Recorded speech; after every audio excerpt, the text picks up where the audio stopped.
What? Whoa. Sorry. Had the speakers in the room on there because I was listening to Mr. Paul Hemphill's biography of Mr. Hank Williams Sr. and just brushing up on some details at the end of the story there.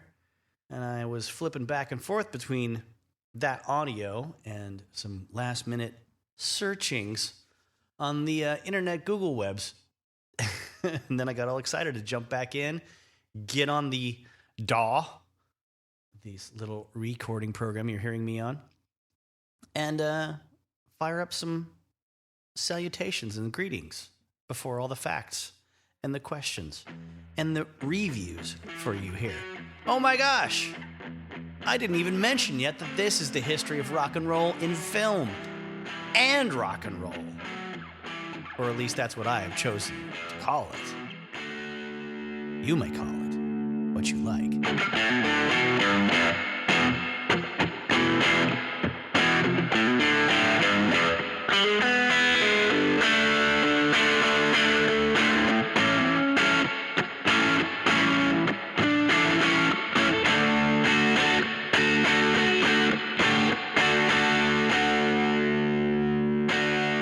Yes, friends, it is the history of rock and roll and film and rock and roll, rolling towards the end of our second year.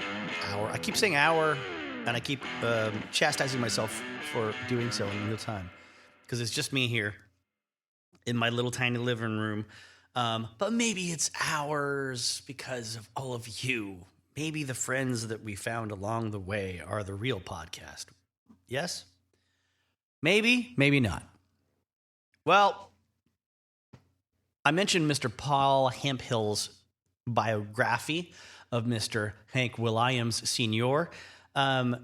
It was an interesting listen, I will say, the audio version, but I do have to...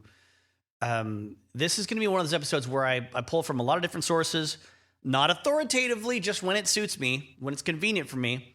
But his book had a good basic narrative, I think, and not as much detail as the Colin Escott story of Hank Williams, renamed I Saw the Light after the film of the same name that we'll be talking about, that I'll be talking about. You won't be talking about it. I don't have a production staff here. I don't have writers. I don't have editors. I don't have co-hosts. So I won't say don't check out that book, the Hemphill book, but definitely skip a huge chunk of the beginning. Because for the first, I think it was 20 minutes, if not 30, I was just shouting across the room because I was like doing dishes, listening to the first part of the book, and like shouting into the living room, like, shut up!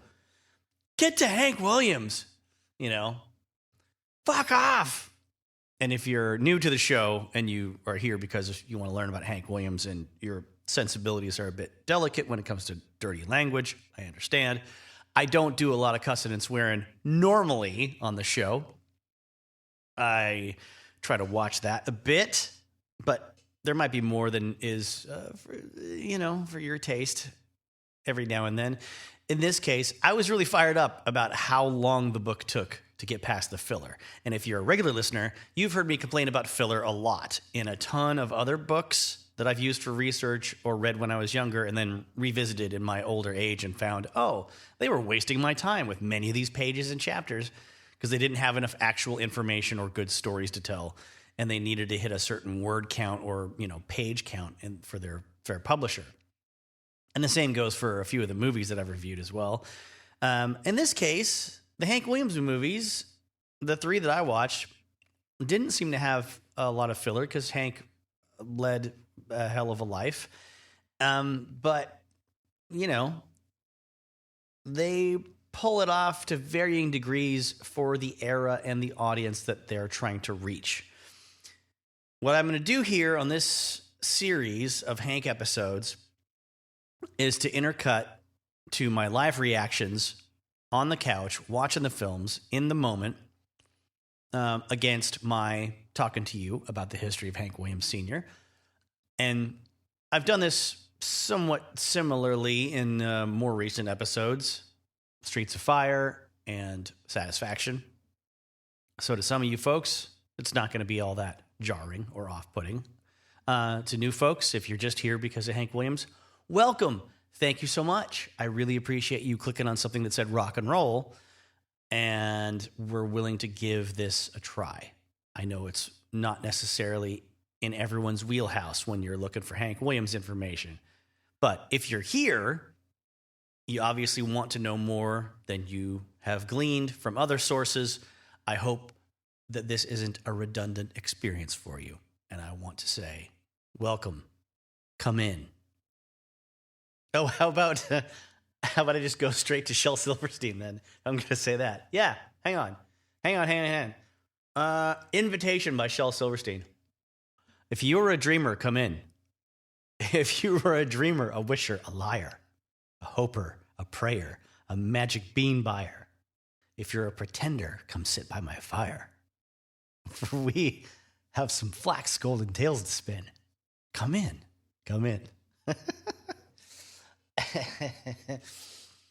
I just got back from a trip to the UK, as some of you know, who listened to the previous episode and noted a huge gap in publishing. Thanks for waiting through it. I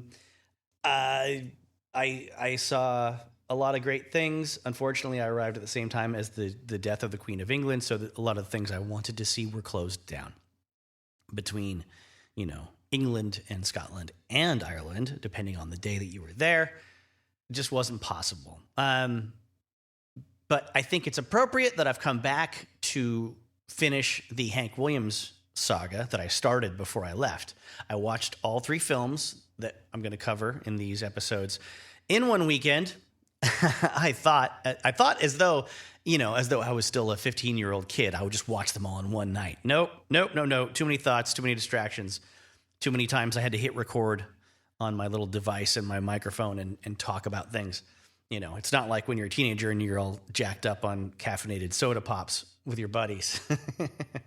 But now that I'm 44, not 14 or 15, I ended up on my own couch watching 3 movies in one weekend, all quite different from each other, and I'm sure you'll get that as you listen to my moment-by-moment reactions and the little notes that I wanted to verbally take.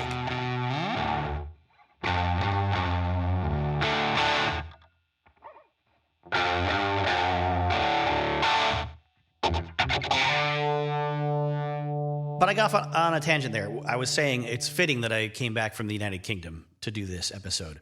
And I say that because, the history of country music in America, the roots of it in America come from immigrants from Ireland and Scotland and, to a degree, England, filling up areas like the Appalachian Mountains when they immigrated here. Not filling up, but taking hold, taking root there, and taking their folk music traditions and then evolving them through American life.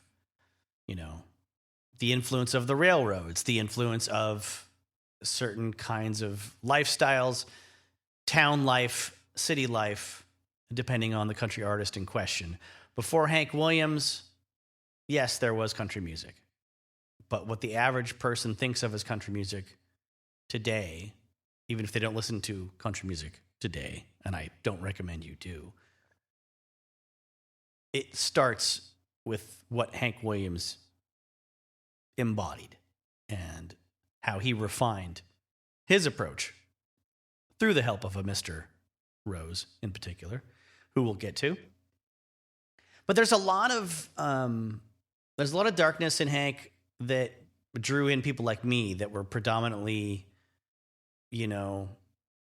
rock and roll people or blues people or heavy metal people. I was all 3 when I found Hank Williams about the age of 18, 19. And I got tipped into it through a very good friend named Bill Fountain, who let me borrow a compact disc called, I think it was Low Down Blues. It was a Hank Williams compilation. Every song that he did that had the word blues in the title was on that disc. And I loved every single one of those songs.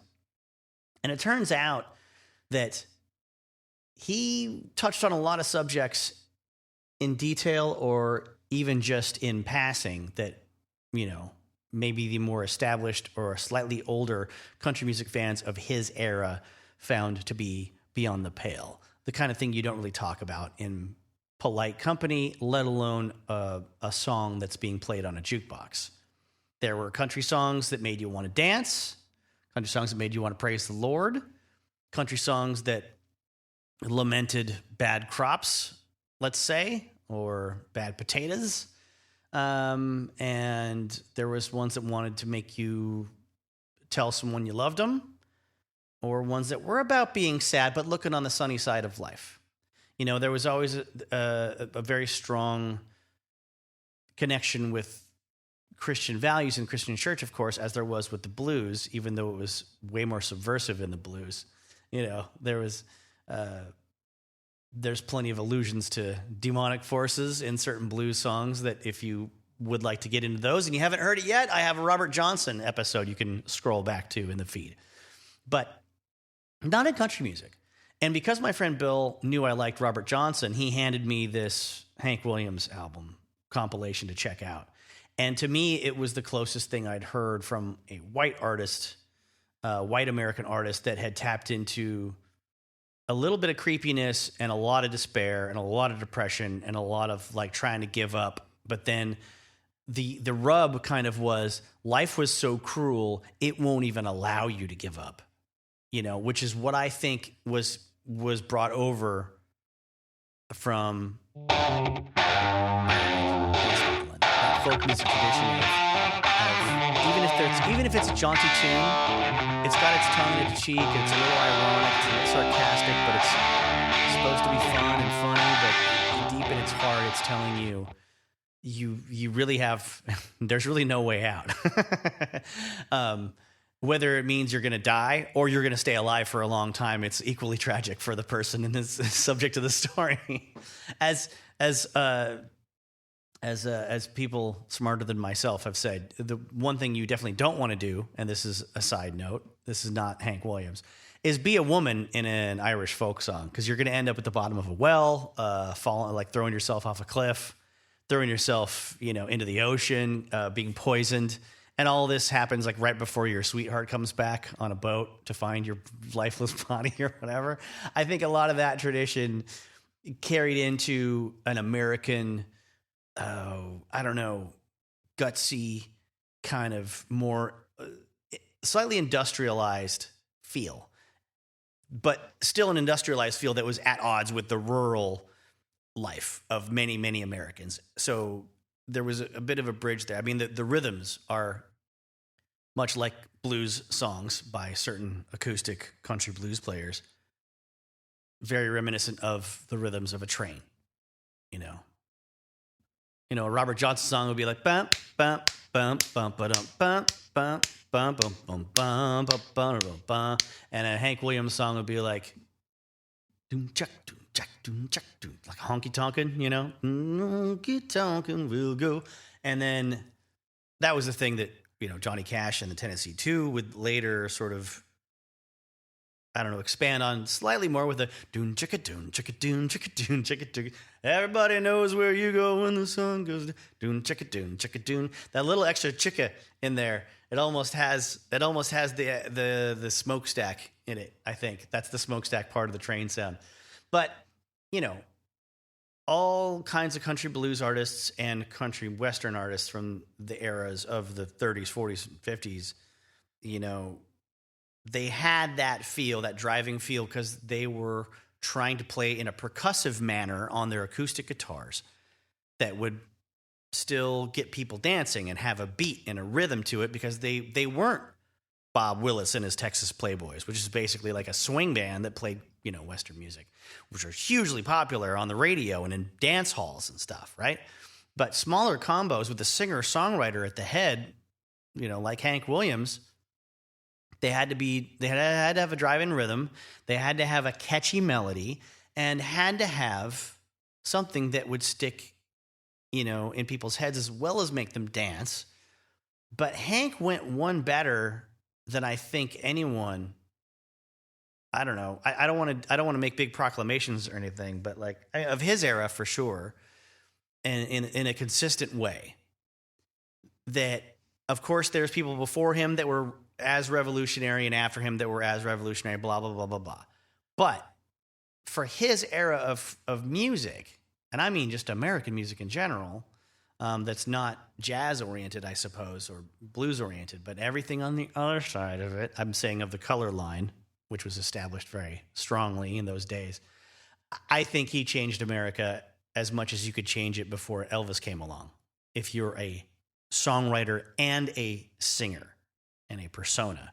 And I say that partly because he burned every bridge you think a person could burn. And he still got asked back by these people to make money for them because he was that damn good at writing songs. Performing songs, he was amazing to many, many people, but he showed up wasted, if he showed up at all, to many shows. And that didn't really tarnish his reputation or good standing with the ticket buying public as much as it did the people that were trying to give him opportunities to make them money and make himself some money. I've read a lot of stories about a lot of self-destructive rock and roll people. And I don't think most of them come close to Hank Williams. And they also don't have the built-in spinal problems that came with being Hank Williams from basically the day that he was born until the day he died. Now, let's hop to another timeline, a timeline where I am alone and about to start this movie marathon about a month and a half ago or so.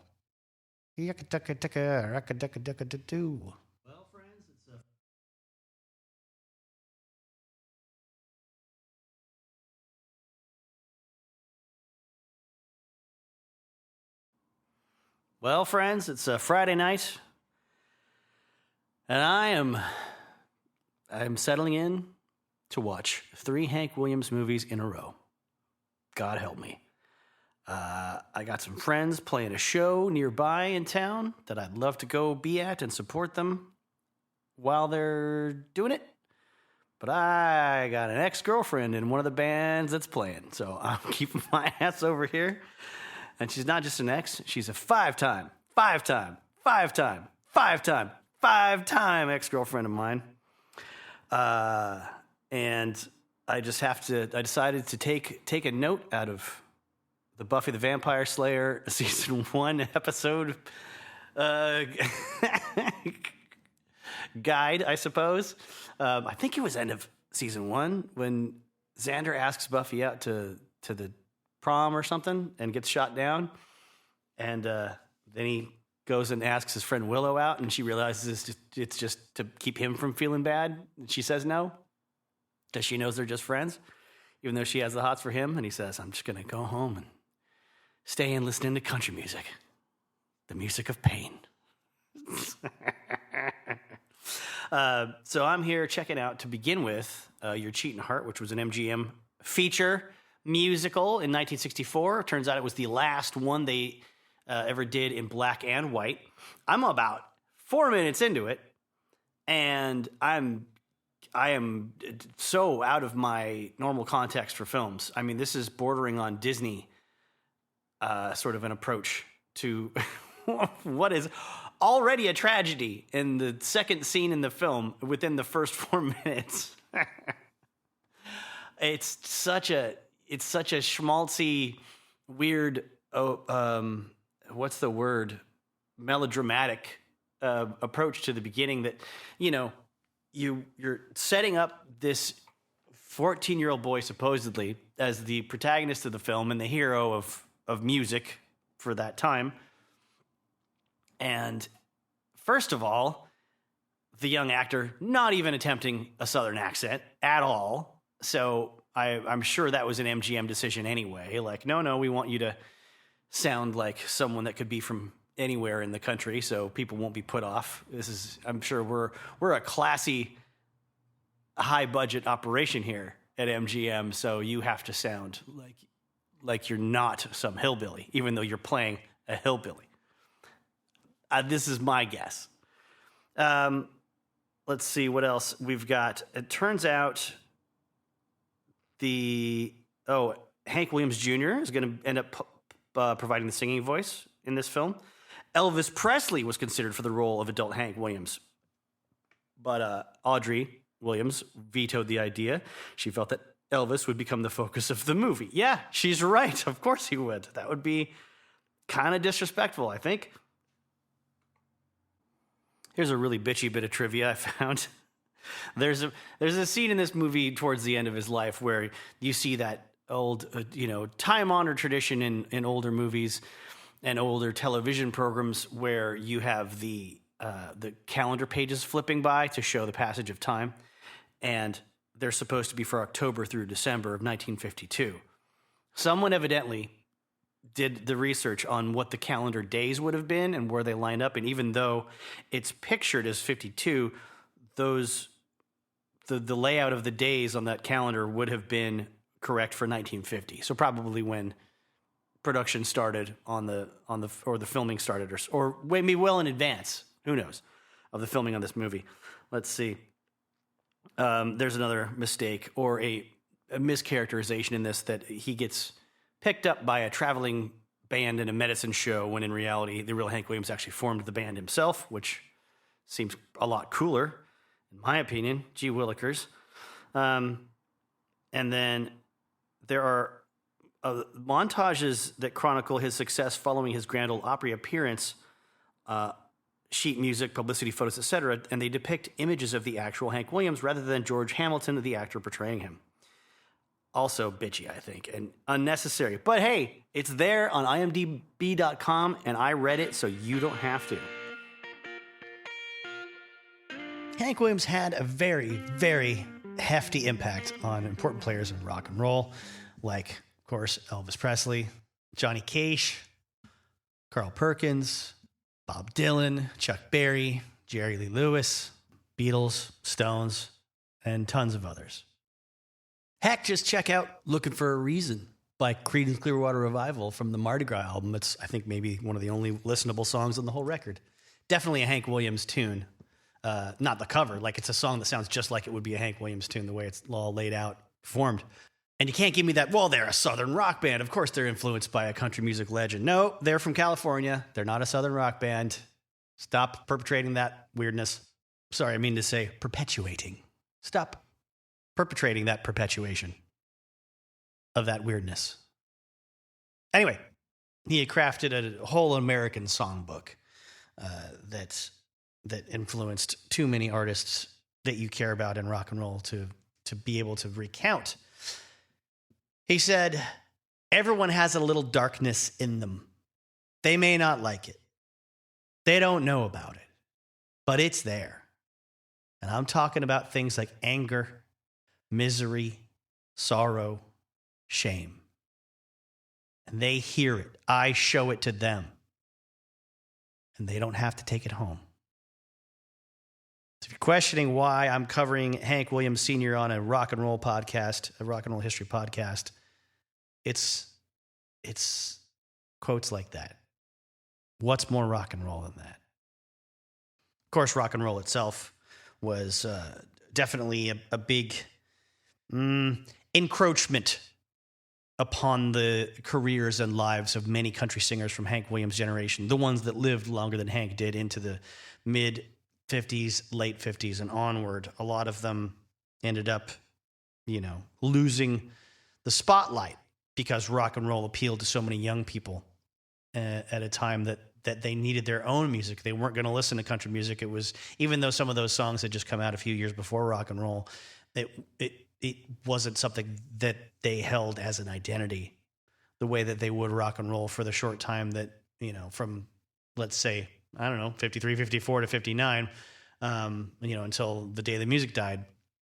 Obviously, rock and roll lived on longer than that. But when we're talking about the demographic of people that were defined as that rock and roll generation, that's the time period where rock and roll came along and sort of scooped up some young people that might have been there for the country audience if it hadn't been for Elvis Presley, if it hadn't been for Jerry Lee Lewis. I mean, who had a big hit in the 70s when he did go country in a more explicit way. But I'm getting off track. I could go off on those tangents forever, and I will go off on tangents, as you'll hear coming up in this episode, as I do with all episodes.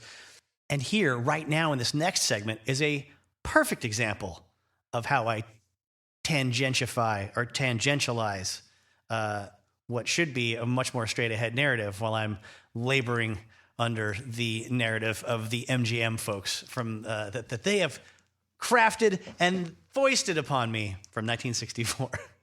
Oh, goodness gracious. I was futzing with the pause record function instead of the stop record function, and I thought I was recording when I was actually either paused or stopped. And that means I lost a whole 6 minutes of me yammering very soberly about the young actor that plays Hank Williams at the beginning of the movie.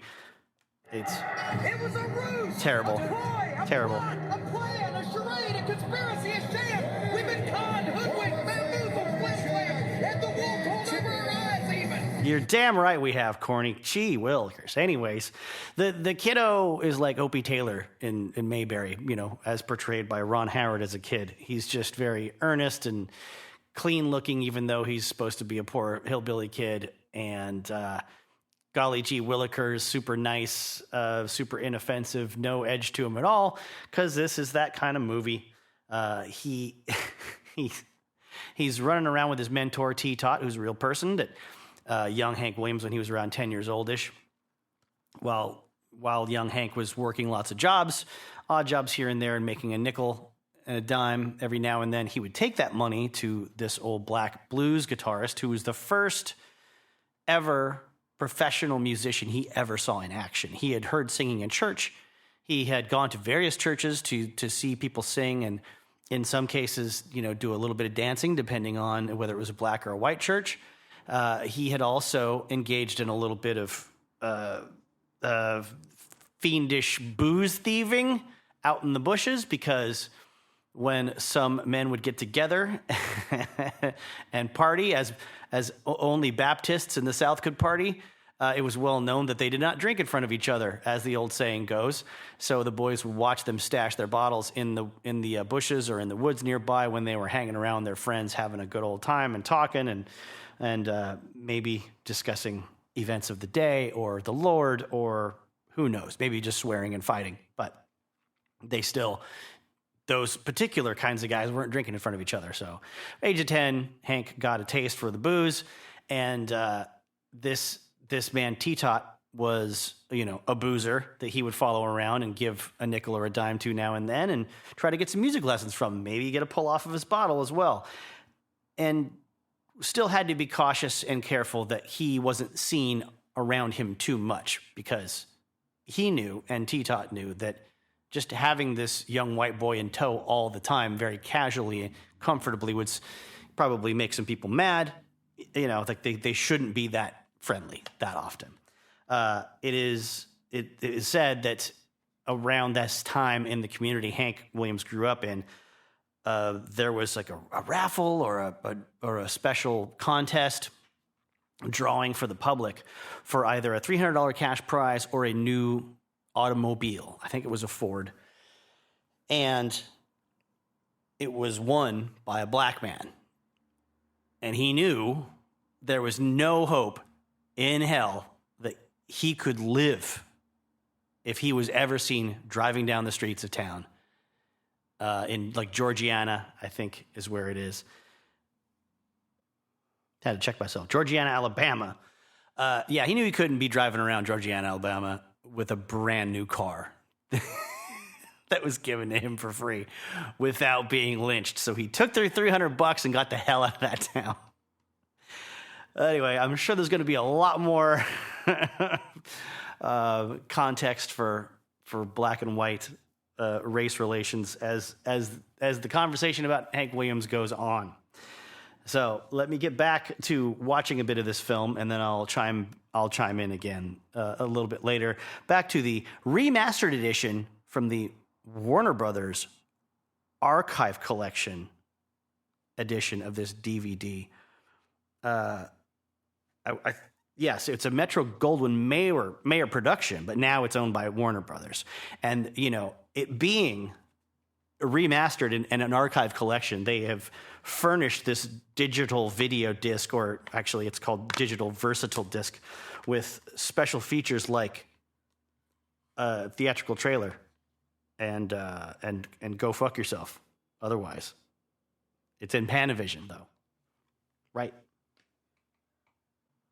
Okay, all right, folks. Sorry, we're only a few minutes in. And it's so schmaltzy and so corny that I had to record some of it. And I'm not doing it very well. I'm not doing it professionally. I'm just using the mic that I'm talking into in the room. If somebody nearby my window starts accelerating, coming up the hill next to me, you're definitely going to hear it with the gain that I've turned up the microphone with. So sorry, but bear with me here. This is just too much. So he's talking to T-Tot. He went and got him a bottle of tonic, quote unquote. Tonic don't taste right. Because they can't just tell you that the kid's buying whiskey. Right.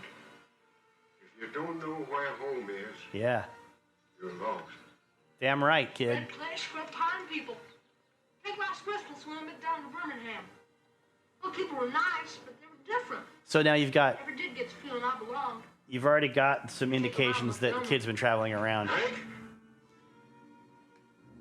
Sun go down all at once? Oh, T-Tot's guzzling the tonic and drops it and falls over into the boy's arms. Oh, Lord, please have mercy on this poor old soul. What's wrong, T-Tot? I'm going, Hank. He's going. Take me home. Take him home. Sing Jesus loves me. Sing Jesus Loves Me, Hank. Jesus loves me. Yes, I know. He looks up to the sky and starts singing, "For the Bible hills." Yes, Jesus loves me. T-Tot's arms go limp. And there we go. Metro-Goldwyn-Mayer presents Your Cheatin Heart, the Hank Williams story. And they've sullied it with strings and stuff. Oh, boy. All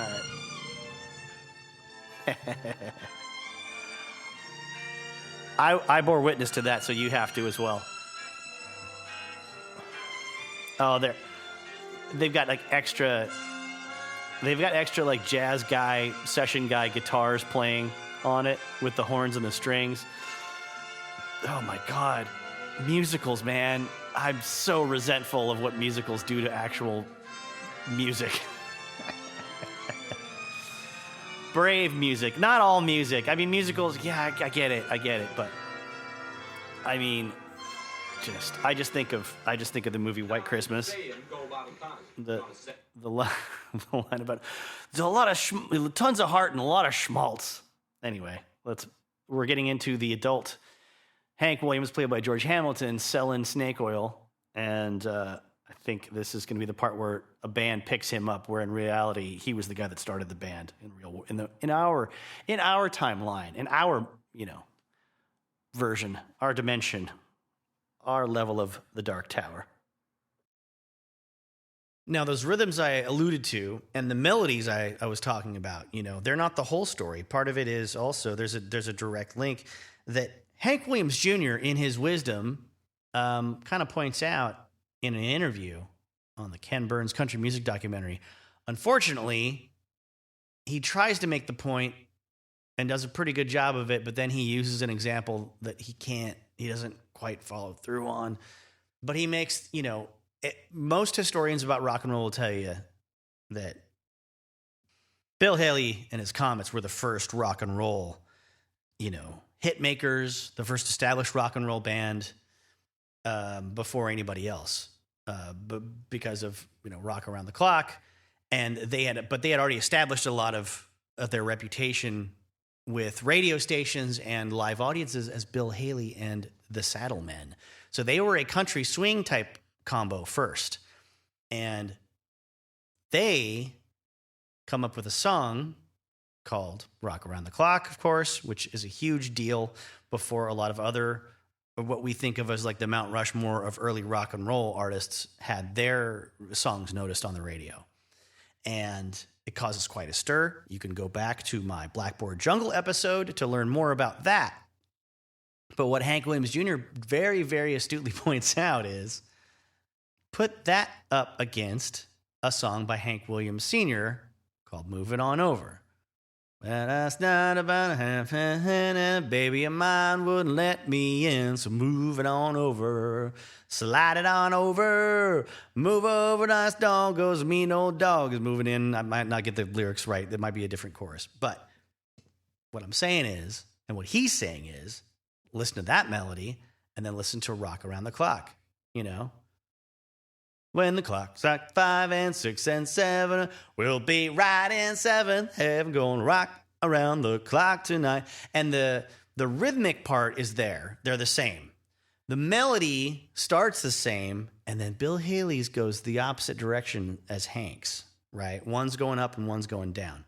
Unfortunately, in the interview, it's on the country music documentary Ken Burns did. He sings one line from one artist and then another line from the other artist. And they're not the lines that would coincide with each other, so he doesn't demonstrate it very well. And I don't know why someone in Ken Burns' crew didn't say, that was great. You know what the problem is? The mic was in the shot. Let's redo it really quick. And you were saying it goes here, and then it goes, like, try saying it with these lines. Someone should have stopped and just made an excuse that would have gone over his head, and then said, do it the right way, but without saying do it the right way. Say, like, do this part and then this part. There was a great story, Dana Gould, a comedian who's been around for a long time. Back in the early 90s, he was doing a special with Bob Hope, one of Bob Hope's last specials. He could barely function. He said, you know, he was there doing these interstitial like throwaways to a commercial with him, and the ABC crew was like, okay, Bob, you're gonna say, we'll be right back here with my new best friend, you know. And because of his physical affliction at the time, Bob Hope would just basically, they'd say, and action, and Bob would go, we'll be back here, or something similar. And then would go, oh, Bob, we got to do it again. Huh? Why? That was perfect. And then they'd say, oh, there's some peanut skin. You were eating peanuts earlier. There's peanut skins on your sweater. We're going to clean those off and do it again. That's what they should have done for Hank Williams Jr., damn it. My favorite quote about that story from Dana Gould is like when he said, I put my arm around this man who was one of my old heroes, and it felt like I was, you know, like his arm encased in, it was like grasping a sweater full of old light bulbs. That's how frail and weak he was. Okay, so I can't get very far in this film without wanting to stop and comment on it again, like scene to scene. Every time something changes, you know, we're now into the George Hamilton, who is pretending to be a snake oil salesman. Hank Williams is a grown person, and everyone around him in this very depressed, rough time in wherever town in the South he's at is pretty well dressed, pretty nicely presented, even if they're not wearing nice clothes. Everyone's very well brushed and groomed, and his Southern accent is very Hollywood sounding, and so is everyone's so far. Very middle of the road, not too intense, because heaven forbid that people would go to the theater and be put off by regional accents in other parts of the country. They probably figured, and I'm just guessing here in a cynical way, they probably figured that, well, if it's, it'll be a too not isolating. Sorry, folks. I don't want to just waste time digging through my vocabulary. It'll just put people off if they can't relate to the way folks are talking all the way through the film, the main characters. Because heaven forbid you do a whole movie about people from the South and they all sound like they're legitimately from the South. And it makes me laugh because there's so much scrutiny for actors these days doing this kind of thing, especially a role where you're portraying a person who actually lived. a person who lived within 10, 12 years of the production of this film, for crying out loud, you know, especially compared to the really, really angry comments that Hank III Shelton put online about Tom Hiddleston's portrayal of his grandfather when that came out. He found it to be a bit disingenuous and a bit lazy and a bit hacky. Those are my nice words replacing his meaner, more aggressive words that I'm not gonna criticize his feelings at all about.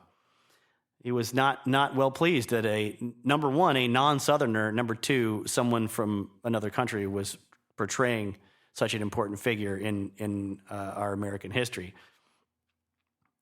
What are you going to do? You're going to be Tom Hiddleston. You're going to make a ton of money, I think, with other movies. I don't know how well. I don't know. That was kind of that wasn't like a wide release movie, but haven't even started watching it yet. So I'm excited for when that time comes.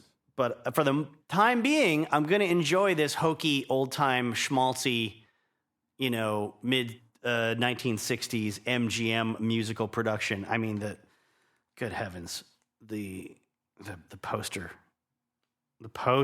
it's just so goofy looking. Like there's no grit whatsoever. It looks like a Disney film of the time. The girl he loved and the heart he broke.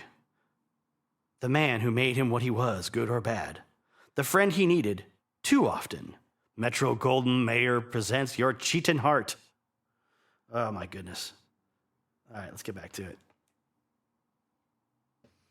And then, after a few minutes have passed... Well, I can say a couple things. Number one, George Hamilton ain't no guitar player, but somebody coached him well enough to move his hands into some kind of a chord shape at mostly the right times. It's not his hands or his fingers that I'm worried about. That sends up alarms. It's his body language. He's not into it. He doesn't have a lot of good body rhythm. He's just so. Part of it's probably the way they shot him from a lower angle up, maybe to emphasize how tall he is, how lanky he is, or something. But he's just like a.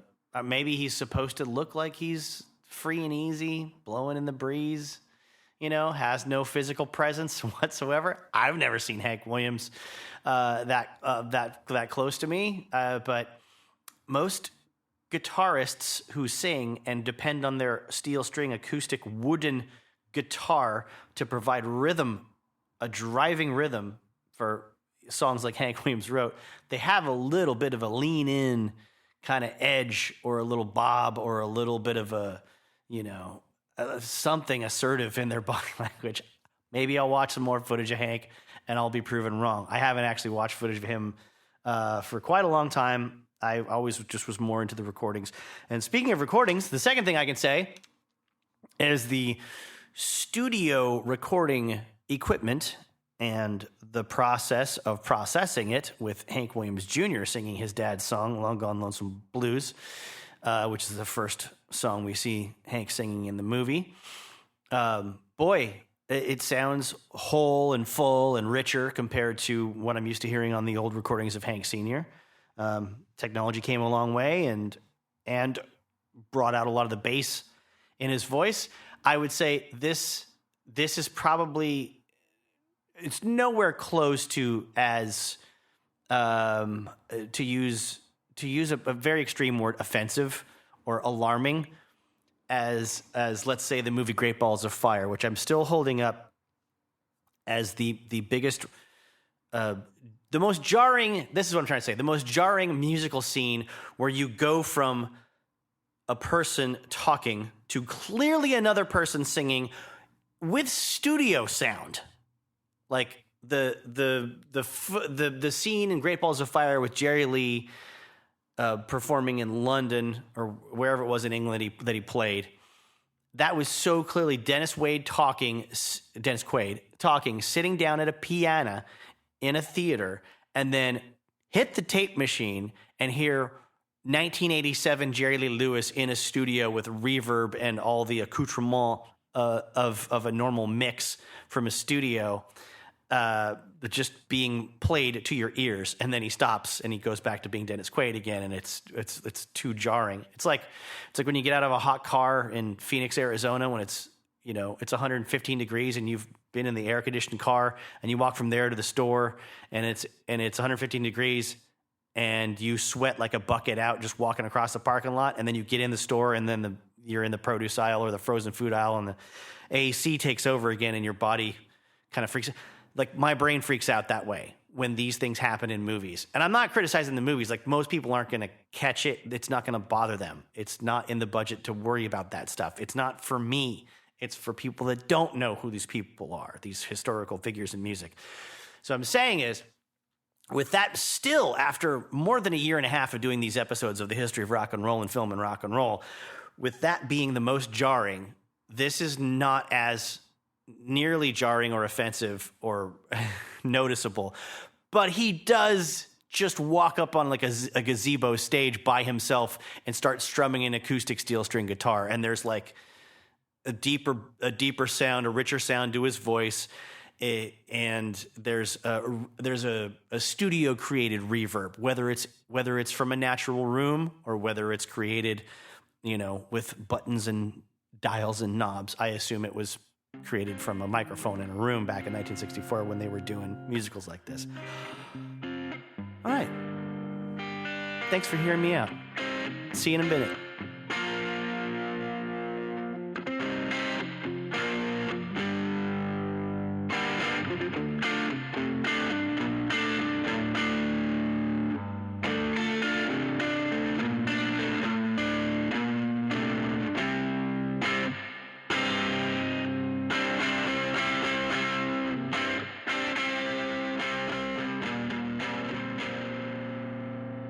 These are some details I got from the book Your Cheatin Heart, a biography of Hank Williams by Chet Filippo. And now there are three women's names that you need to be familiar with. One is Lily. That is Hank Williams' mother. Then there's Billie Jean. That was the last wife he had, depending on who you ask, because people had to sort of contest the legality of his marriage to her after the fact, unfortunately. And then there's Audrey. Audrey was his longest term wife. Now, in April of 1954, Lily, this is, barely more than a year after his death in, January 1953, she signs a deal with MGM Pictures for an authorized movie about Hank, because she's controlling the estate at this point. She gets paid up front $2,000 to option the rights, with an agreement that she will eventually get $20,000 when the movie is done. It says, MGM desired, and this is a quote, the consent of yourself individually and as administratrix, a word I've never even used, of the estate of the said Hiram Hank Williams and of the other members of his family, including his first wife, Mrs. Audrey Williams, and his sister, Mrs. Irene Smith. We would agree not to refer to the divorce of Hiram Hank Williams or to his second wife. Then Lily died. The movie gets put up on the shelf. Then they bring back this project in 1964. Almost 10 years after the deal was signed. Audrey, now, his long-term wife, long-suffering wife, it must be said, also terribly portrayed in the book by Paul Hemphill. The book is not nice to Audrey. It's not nice to a lot of people in Hank's life, but it doesn't shit on them. It doesn't shit on Hank the way it shits on Audrey and his mom. So at this point, they're talking about Anthony Perkins, like from Psycho, the guy from Psycho, to be an actor to portray Hank, which I think makes perfect sense visually. Then Hank Jr. was suggested for the role. Then Mr. George Hamilton and Bocephus, Hank Jr., would sing the Hank Williams songs as portrayed by George Hamilton in the film. It was called Your Cheatin' Heart. Definitely did not mention Billie Jean, the woman he fell in love with and had a baby with at the end of his life, or she was pregnant with his child at the end of his life. They mentioned Audrey, of course, in the press releases at great length. They called it the remarkable story of Audrey Williams, attractive widow of the famous country singer-composer Hank Williams, a fascinating version of the classic Cinderella tale. Born on the small-town banks of Alabama, Mrs. Williams married into show business and with no previous experience became one of the most successful personal managers in a highly competitive field. Audrey's chore was taking admission at the door. However, she soon began putting her common sense to work. You can't learn personal managing in school, a quote from her, supposedly, and made bookings and deals for Williams that led him to the top. She held conferences with agents and confounded them with her knowledge handling of her husband's career. When Hank Williams died suddenly and tragically on January 1st, 1953, his wife completely withdrew from business life for more than a year. Then the pressure of Williams' varied projects, his records, song publishing, and myriad other concerns forced her into the music world again. Forced her in, folks. Forced her. Hank and I had a lot of sayings, she recalled, but I think this was his best. He believed that phonies don't last. They may be successful in the beginning, but the veneer soon chips away. First, you have to have talent. Then you have to work on it to make it shine.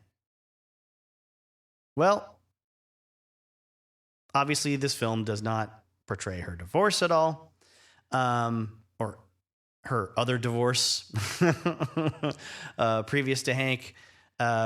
Maybe there was more divorces after that. I don't know. I haven't really read up on what she did after Hank died that much.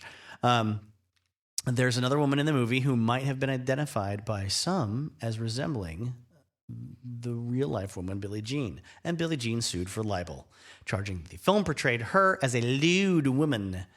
She did win the suit after a judge ruled that she was actually Hank's lawful widow. And at that time, the movie was withdrawn from circulation. Now, the movie's available to watch in a couple of different forms. These days, I just got it as a DVD from the library. It was colorized by Turner in 1990 and debuted on the Superstation TBS January 1st, 1991, the 38th anniversary of Hank Sr.'s death. It's probably it might be on YouTube somewhere if you want to watch it for free. But if not, I'm sure it's on a streaming service like Amazon Prime for you to check out. It's hard to realize, it's hard to remember what a big deal it was that Ted Turner just took it upon himself to take old black and white movies and then colorize them for cable television audiences in the 80s and 90s. There is a possibly apocryphal story, but I don't care. It's a good story because it sounds like something he would say, of Orson Welles's, final days when he confided in someone, possibly his biographer and filmmaking friend, Mr. Peter Bogdanovich, that he had said to him very emphatically, though weak at the time, tell Ted Turner to keep his fucking crayons off of my goddamn movies. Because it was quite a battle for who was going to own the perception of what these films are in the future and from here on out. Like, are younger generations going to be stuck with a colorized version of Casablanca? That's a very serious thing to talk about, especially pre-George Lucas messing with his films. That's another tangent. I'm not going to go there right now. Or probably ever on a History of Rock and Roll podcast, unfortunately for you. Or fortunately for you. Wow. Okay, the band that's not played a note in front of Hank Williams has convinced him to join their band and leave his gold label bottle tonic job, where he clears $20 a week, he says. And there's three things that made me stop and have to yammer again. Number one, when he his current employer and his current employer's wife get angry at him for leaving their business. They call him Redneck Alabama Trash. He turns around and he punches the older man that runs the operation. And there's a sting. There's a horn stab, a harmonized horn and string stinger. So very MGM for the time. There's also a reminder of going back to an early episode of the history of rock and roll and film and rock and roll. Airheads episode, when Steve Buscemi's character, Rex, the bassist, gets called Hollywood trash or West Hollywood trash, something like that. And he goes like, I'm trash? I'm trash? It's a George McFly, when you call him chicken kind of reaction. Or evidently a George Hamilton when you call him trash reaction. Maybe that was the standard set for both of those two films. Probably not. I'm probably just connecting things that aren't connected. But who can say? Who can say? Other thing that no sane person should be considering while watching this film, for sure, is the dynamic between the blonde gal who's going to clearly be the love interest and the other man and woman who are in the traveling band. It just reminds me of Rob Zombie's Devil's Rejects album. Rob Zombie's Devil's Rejects film, the Banjo and Sullivan element, the husband and wife, and then, well, there was a guy and a younger guy and a gal. Bad things happen to all of them. And with that, back to the film. So Hank's dad was Lon Williams, 31 years old when he became a father with Hank. He was born December 23rd, 1891, Macedonia, Alabama. His family had come from North Carolina, and he ends up meeting Hank's mother when she was about 18 years old. The Colin Escott book notes almost a spinster at the age of 18 for that era and that place. He was working on a lumber train crew, and they got married in November of 1916. Then July 1918, the First World War is kind of winding down, and Lon gets sent to Camp Shelby in Mississippi and then on to France with the 113th Regiment of Engineers. After he arrived, he suffers an injury, not combat injury, but he tells his family later that he had fallen from a truck while hauling rocks. Other folks in the family heard he had gotten into a fight with another soldier, reportedly over a French girl.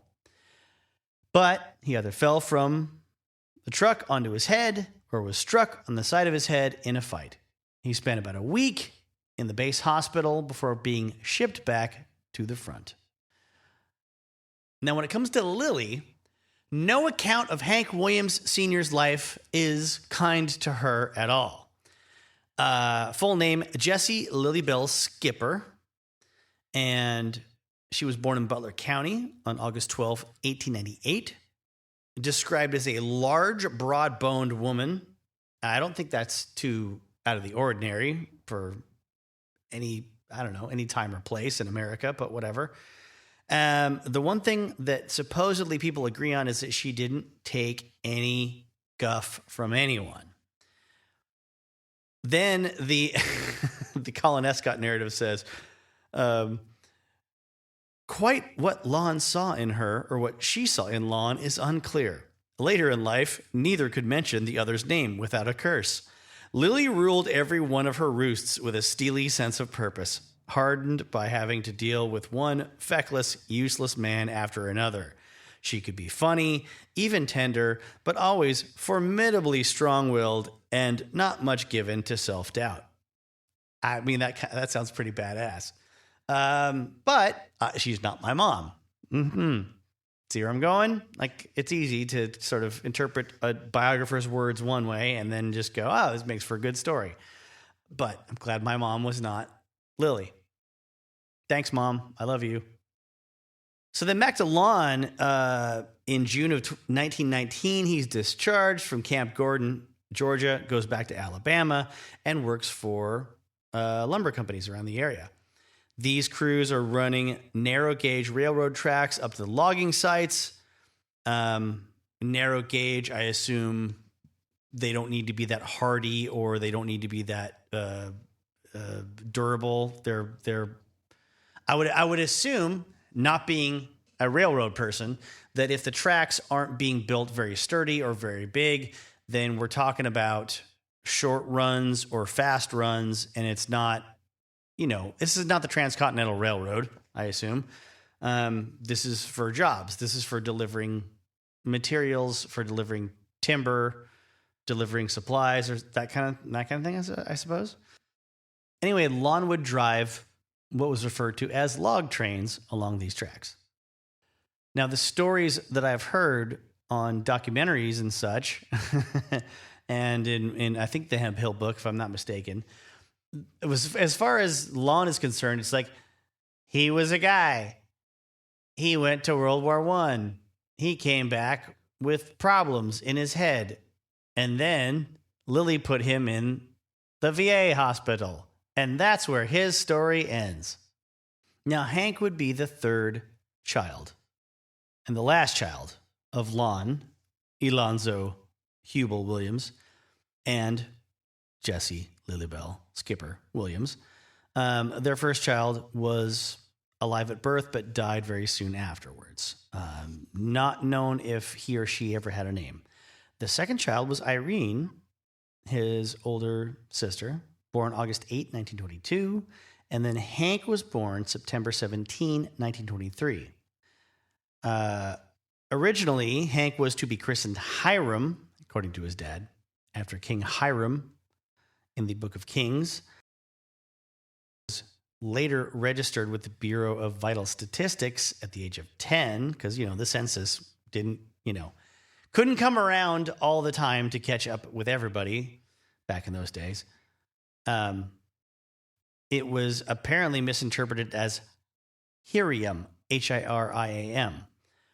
Friends, family, neighbors would refer to him as Hiram, Harm, or Skeets.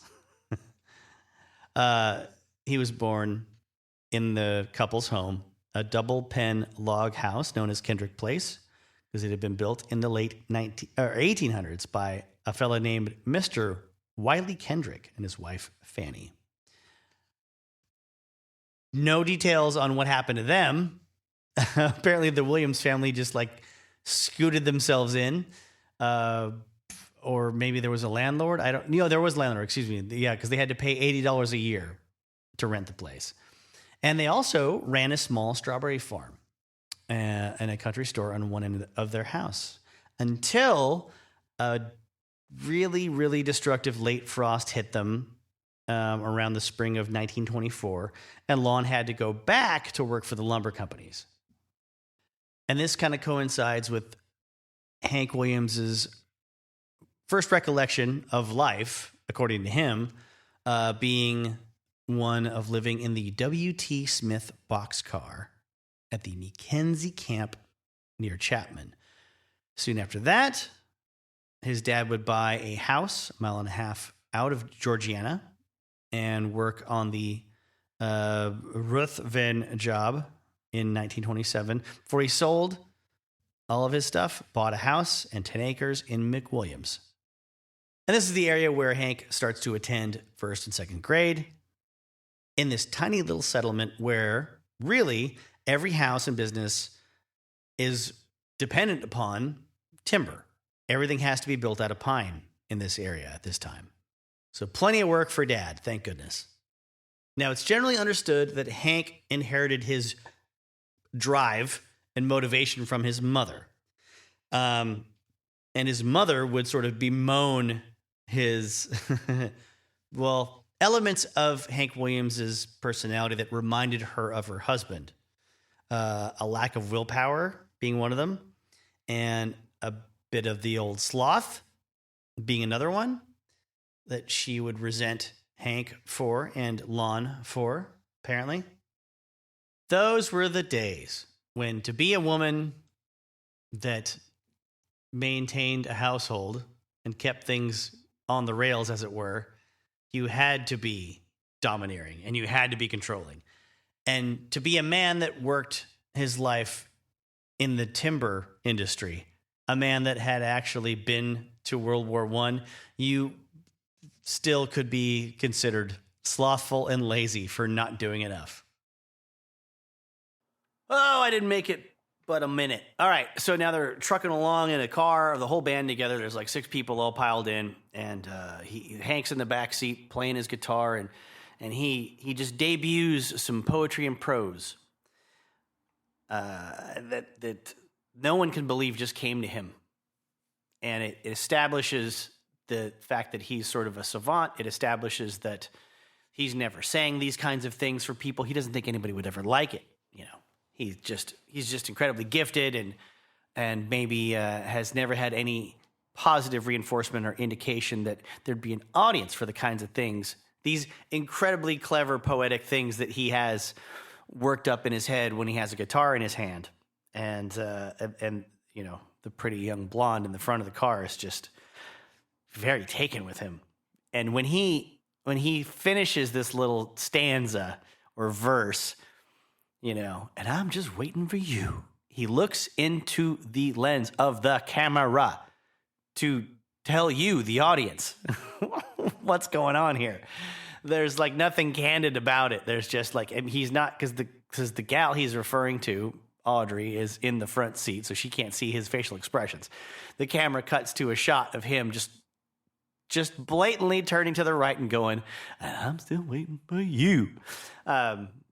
I mean, it's the way of the times. I'm not trashing it. It's just, I have to call it out to juxtapose it against what other movies we're going to go over in this Hank Williams extravaganza. Now, a tragic factor that we've explored previously in episodes of the history of rock and roll and film and rock and roll is the drug use and alcohol use that stems from the need to deal with chronic pain, physical injuries, head injuries, back injuries, others. This is the kind of thing that happens to all kinds of people in all kinds of industries, professions, walks of life. But when you're a performer, people make a big deal out of it as if it's some alien thing that's connected to your brain as a creative person.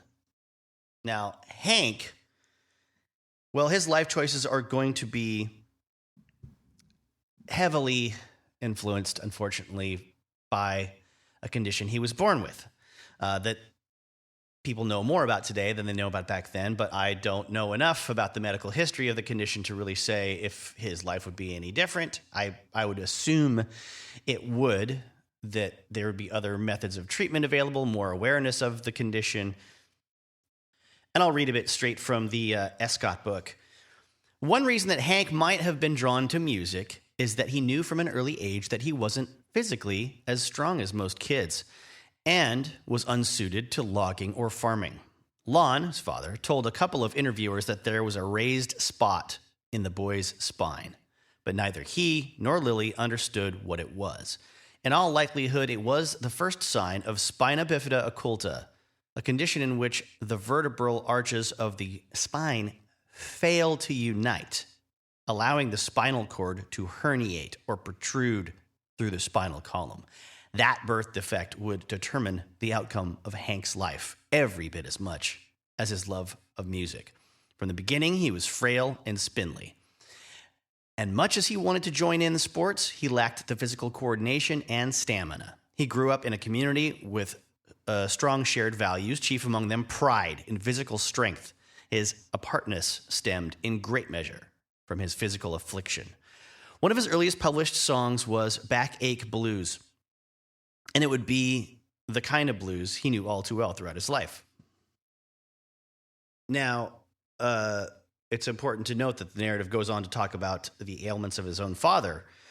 Around 1928 or 29, his dad starts to experience facial paralyzation. He couldn't blink, he couldn't smile. And this starts to get worse. He quits working for W.T. Smith to take an easier job with Ralph Lumber in Bowling. And then in September 29, he stopped working altogether. By January, Lilly hauls his ass off to the Veterans Administration Hospital in Pensacola, Florida. And then he went from there to the VA hospital in Alexandria, Louisiana. And the stories differ on what caused this, because Lilly says, or had written to family members, that he had suffered shell shock and had been gassed in the war. Lon himself tells his family that he had a brain aneurysm, probably a result of the injury he sustained in France. And again, we don't know if that was a head injury that he sustained from a fall or from getting struck on the side of the head in a fight. That's the thing about head injuries. Some of them, cloud your ability to recollect what it was that knocked you on your ass in the first place.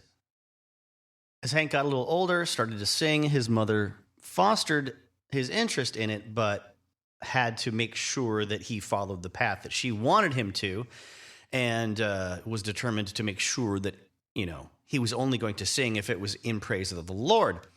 She did put together some money and sent him to a singing school, what's referred to as a shape note singing school near Georgiana. And I'm going to assume that just means, reading musical notes. He learned a lot of hymns there. And I'm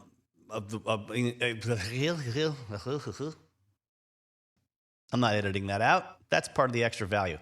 He learned a lot of hymns there in addition to the ones that he was learning on, regular Sunday church outings.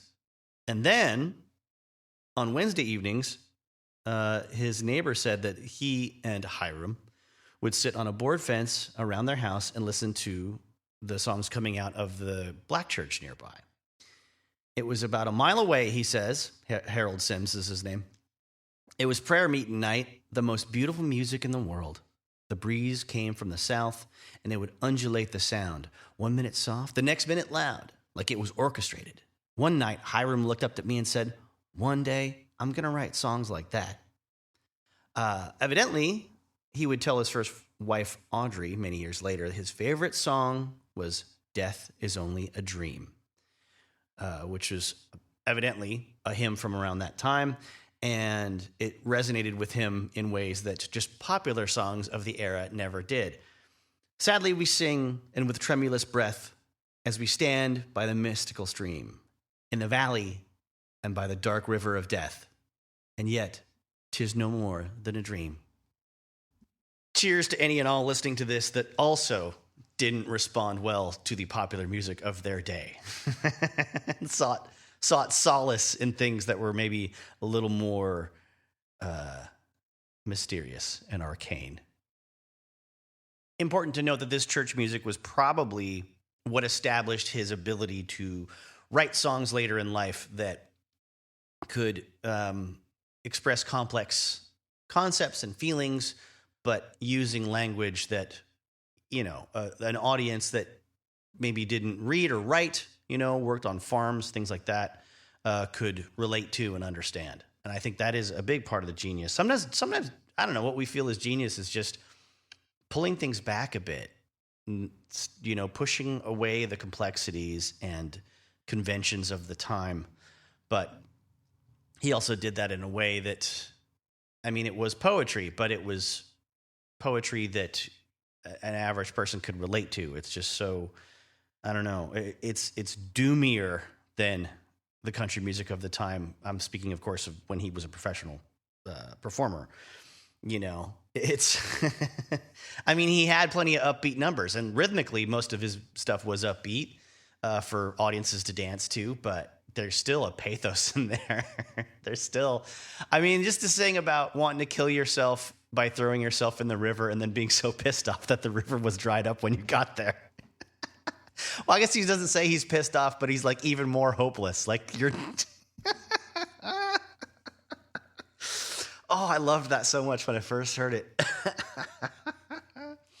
I was 19, and I think I had gotten into, besides being handed that CD from my friend Bill, I'd been curious because I'd read an interview in a guitar magazine with Jerry Cantrell of Alice in Chains, and he talked about, they had a great feature back in the 90s in that magazine where they'd interview a different artist every month about their 60-minute mixtape of like favorite songs. What would it be?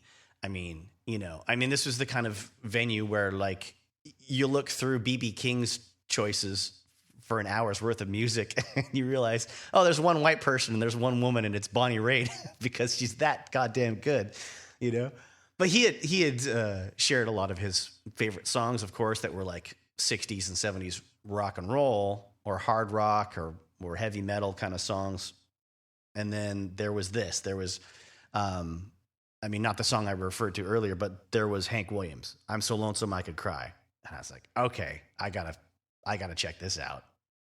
This is a standout. Clearly, this left a big mark on the guy, the man responsible for the Dirt album. Jesus Christ.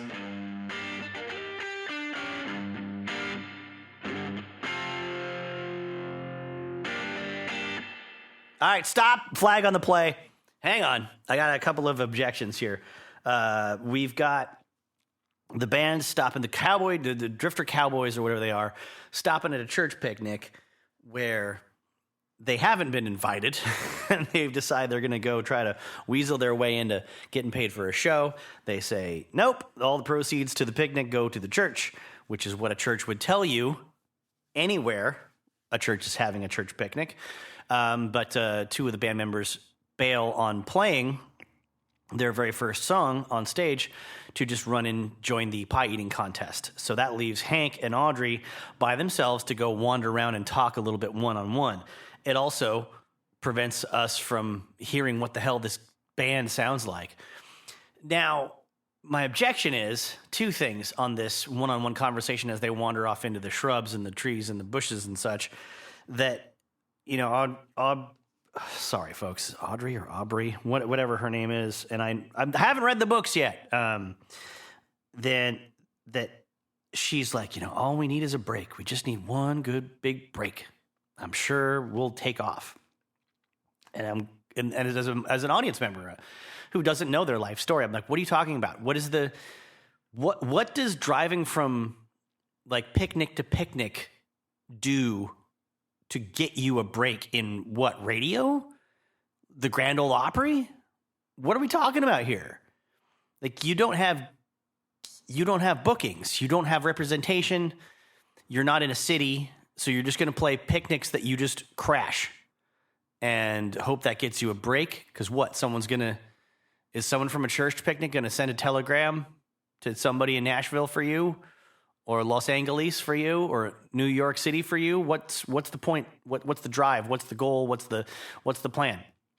And then Hank just kind of tries to put the moves on her, and she tries to get away, and then he tries to put the moves on her again, and that's my second flag on the play because maybe the dude's horned up, yeah, and surely she's presented as the most attractive, smartest person in the movie so far that can challenge him intellectually and challenge him attitude-wise, but is he really going to risk his job and his livelihood and his relationship with this gal that he likes, supposedly?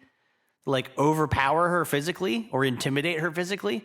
I know it's a convention of a lot of old movies that there's this sort of hesitancy from the woman and she just can't say yes and give in to her feelings and the guy overpowers her and it's all sort of a dance, right? It's all, this is an old, a trope that plays out many, many times in lots of older movies. And societally wise, I get it. Like, I get that that's the more acceptable way for people to portray these things because of the social mores at the time in some situations. But I'm not seeing that in the body language here. I'm not seeing someone who's willing and who's being coy about it. And I'm not seeing someone who's willing who doesn't feel threatened. I see someone who's portraying someone feeling threatened.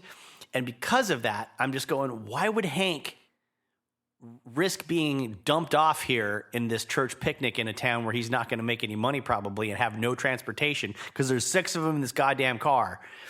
And they're not going along with him. I mean, even if he hasn't proven himself to be like the linchpin in this band yet, as far as what's on the screen. We see him take his place as the lead singer before they abandon the idea of playing a song.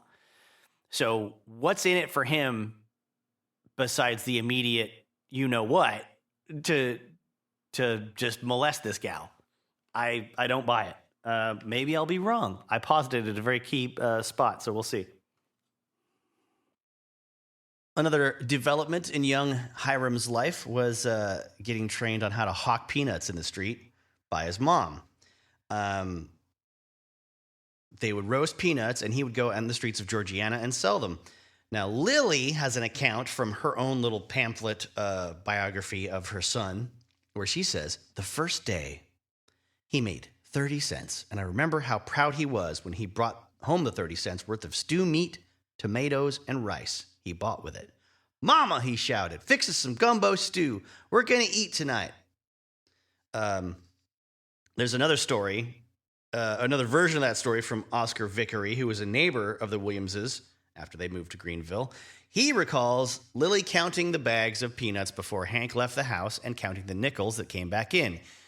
Even then, she didn't exactly trust her son, but honestly, I don't know what parent wouldn't want to keep a little inventory if this money is going to, account for the only food that gets on the table for the next 24 hours.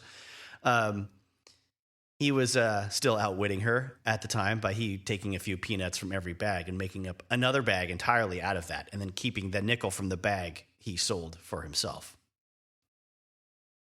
All right, so the next little bit, I'm going to read straight from the Escott book because there's a lot of details, and there's no point in me just retranslating it in my own language. It's not interesting enough to reinterpret, but it's important. The beginning of the September 1933 school year, Hank moved to Fountain, Alabama, to live with his cousins, the McNeils. There was a high school in Georgiana, but not in Fountain, and the McNeils' daughter, Opal, was high school age. Hank was going to grammar school then, so he lived with the McNeils while Opal lived with Lily, his mom, and went to high school. For 21 years, Hank's uncle, Walter McNeil, was an engineer with W.T. Smith, which was the company that his dad had worked for, moving the family from settlement to settlement. In Fountain, they lived in 3 boxcars, and Hank attended the single-room schoolhouse. His Aunt Alice taught him some of the rudiments of music, and his cousin J.C. showed him what growing up in the woods was all about. We'd fish and hunt, said J.C. Hell, there was nothing else to do. Every dog we'd find, we'd try to make it into a hunting dog. We hunted squirrels, rabbits. In interviews and in song, Hank would rhapsodize about rural life. But the year he spent with the McNeils was the last time he lived it. From the time he returned to Georgiana, he was a city boy, and the cities kept getting bigger. The year with the McNeils also marked the beginning of Hank's drinking. He was 11 at the time. JC's father, Walter, hid his liquor under his mattress, and Hank and JC would pour some out, fill up Walter's bottle with water. Later, Hank and JC would watch to see where the loggers hid their hooch when they went to a social. Then they'd sneak over, steal it, and make off into the woods. They'd drink, as the saying went around there, till they could have laid on the ground and fallen off it. So after that year, he returns to Georgiana in 1934. He's been performing in the streets and at the railroad station, takes requests, and learns how to hold an audience with the songs that he can sing. There's a guy named Cade Durham, a cobbler, which is a maker and repairer of shoes, for those of you that didn't grow up watching old-timey cartoons, which is the only way I know what a cobbler is. He walked with a stick, smoked a cigar in a cigar holder, and I guess went around with a guy named Jim Warren, who owned a jewelry and instruments store. Just like pawn shops today, those things, I guess, go together. Both of those guys end up showing Hank the rudimentary sort of maneuvers of some hoedown fiddle playing and major chords on the guitar. He would only play fiddle when he was an adult, like when he was pretty loaded, I guess. After this, he didn't really keep it up. But in the early parts of his performing career, he was half decent at fiddling, I guess. Now, another interesting little bitsy piecey of conjecture is how and where Hank Williams got his very first guitar. It is another one of those legends, and there's a lot of them in Hank Williams' life that many, many people claim to have had something to do with. And it's a statistical impossibility that they, most of them could have taken part. Whether it's a show that he performed, that if you had actually believed everyone that said they were there the day that he smashed a guitar over somebody's head, or the day that he performed a certain song for the very first time, it would have been like Woodstock if you believed those folks. Actually, that's another tie-in to Buffy the Vampire Slayer jokes. There was a great a vampire named Spike ends up murdering another vampire, I think, after he's like really annoying, and he says like, the crucifixion, I should know, I was there. And Spike's like, if every vampire that claims to have been at the site of the crucifixion was actually there, it would have been like Woodstock. I was at Woodstock, fed on a flower person, spent the next 5 hours staring at my hand. Aren't you glad I have these little diversions for you? So the first guitar, here we go. The accounts from Lily and a guy named Ralph Gleason kind of coincide. And this story is that he was 8 years old when his mother furnished him with a guitar. A lot of folks remember him practicing underneath the house. He would sit on an old car seat, pick out chords, and sing. Lily might be just up above, hearing him through the window, trying to sleep, and yelling, "Hush! Harm! Hush up that fuss!" Now, to tie in with the opening scene of Your Cheatin' Heart, around the time he was playing the streets of Georgiana, Hank first met a big musical influence on him, a black gentleman who was a street musician named Rufus Payne. He was rarely found without his homebrew mix of alcohol and tea, and his name on the streets was Teetot. Obviously a pun on being a teetotaler. Ironic. Ha, ha, ha, ha. There are a few different accounts of the man's doings and beings and character, depending on which researcher you want to believe. Some folks will say that he was born in 1884 on the Payne Plantation in Sandy Ridge in Lowndes County, Alabama. Parents had been slaves, but they moved to New Orleans around 1890. And he was there, for the birth of jazz, basically. When his parents passed away, he settled in Greenville, Alabama. Some folks insist that he became a society musician, playing white functions, learning all the pop hits of the day. But Hank's cousins, J.C. and Walter McNeil Jr., remember a guy that lived down by the tracks in Greenville and worked part-time at the drugstore as a cleaner and delivery person. And he had a hunched back, long arms that extended almost to his knees, so he could play the guitar and cymbals at the same time. He had cymbals tied between his legs and this thing around his neck with a jazz horn, I think he called it, and the Jew's harp, says Walter McNeil.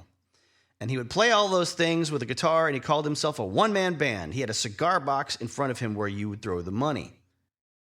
And he would get followed by a crowd full of kids. But Hank was the only one that actually wanted to learn from the guy instead of just listening to him.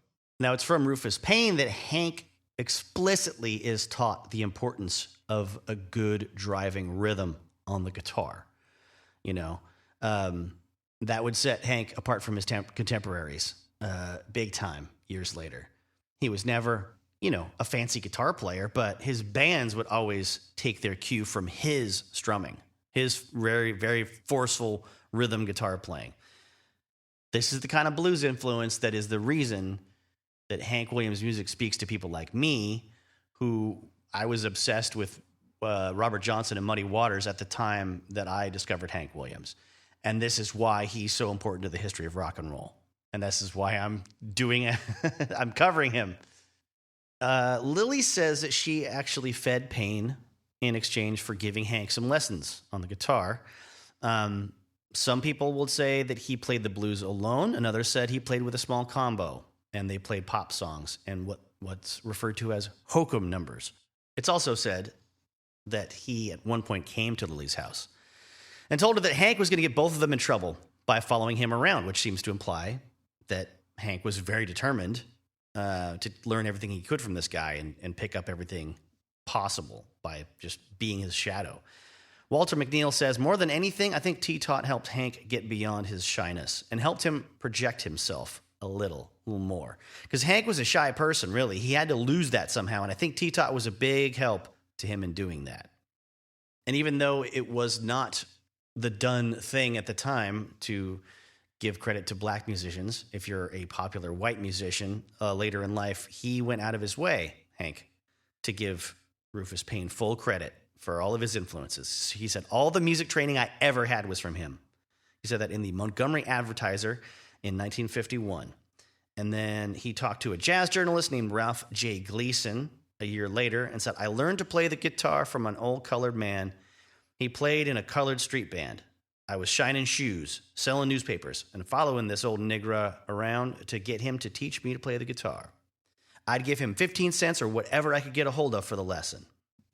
And then in Greenville, at a big homecoming for him in, let's see, Hank was determined to try to track down Rufus and didn't know that he had actually already died March 17th in 1939.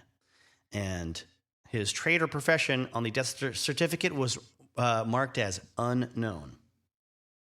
Now, a big reason for this influence, too, is the fact that Lily and Hank didn't have a radio, didn't have a phonograph.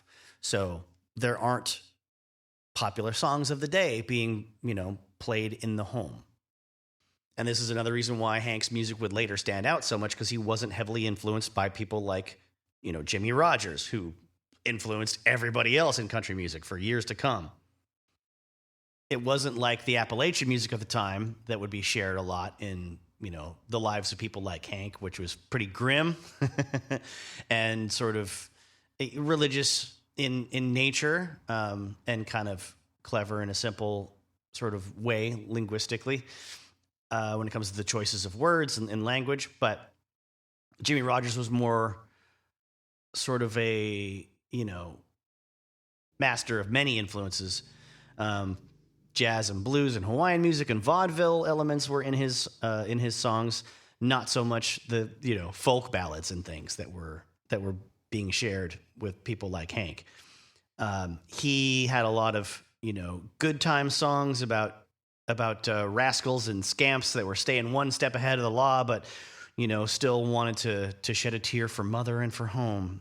Things like that. Sentimental stuff. Good time stuff, though. And he would be a huge influence on people like Gene Autry, Ernest Tubb, Lefty Frizzell, Hank Snow, Floyd Tillman. And these are all people that sounded, by comparison, nothing like Hank Williams. By the time Hank is 15 years old, he's letting everybody at school know that he can sing and play, and he's going to be a singing star someday, or that it was his highest ambition, at least. One of the songs he would sing repeatedly was, I had an old goat, she ate tin cans. When the little goats came out, they were Ford sedans. This is around the time that his mom sets up a boarding house nearby the town Cotton Gin, and also, at the same time, worked in a sauerkraut cannery. I guess it was known locally as the Smell of Success. In the rooming house business, she really flowered as a domineering, physically and verbally imposing human being that would, according to J.C. McNeil, just as soon knock you in the head as look at you if you made her mad. She had to be tough. She'd bounce them suckers out of there if they gave her any crap. One of the former boarders did characterize her as mean, violent, and having a short fuse. Very possible that this, way of being and acting influenced Hank as he got older, because he never, ever would back down from a fight, especially when he was drinking. And even if he knew he was going to get a thrashing, he would just barrel into it. He would eventually tell a band member of his all he ever needed in a fight was his mother standing behind him with a broken bottle. All right, so the scene did resolve itself with some levity for the audience. He goes to smoocheroo, the lady who doesn't want to, and then she says, she says no, and he says, why don't you stop trying to civilize me and give me a kiss? And then she says, oh, I've got a 2.5-year-old daughter. I thought that would stop you. And he says, I bet she's just as pretty as you. And they kiss. So there's nothing in the script or the body language of her character leading up to that saying she's interested in him, except for the conversation about his song lyrics in the car previously. Like, she's not giving him eyes. She's not, like, leading him off into the bushes. You know what I mean? So I'm not annoyed at that, because then after the kiss, she's happy. And then these two kids come by, and they're like, you know, he's some young dude's trying to steal a kiss from this teenage girl. And she's like, you know, oh no, someone will see us. And he says, not a chance. And then Hank says, there's always a chance, Sonny. And they turn around and they see this older couple smiling at them through the branches of a tree. And then they run off scared. And it's, ha ha ha ha ha. So, so the younger couple is presented as, well, the girl doesn't want to kiss him because she doesn't want to get caught. That's a little more, I don't know, that's got more integrity to it, I think, than Hank and Audrey. But based on this scene and the way it was set up. But I guess they're banking on the audience just wanting it to happen so badly that it's believed that there's going to be consent on both, on her side. I'm not taking this to court. I don't like it. I would have liked it if she had like given him a look at very minimum, just done a like, hey, like head nod. But then I guess that would make her a whore.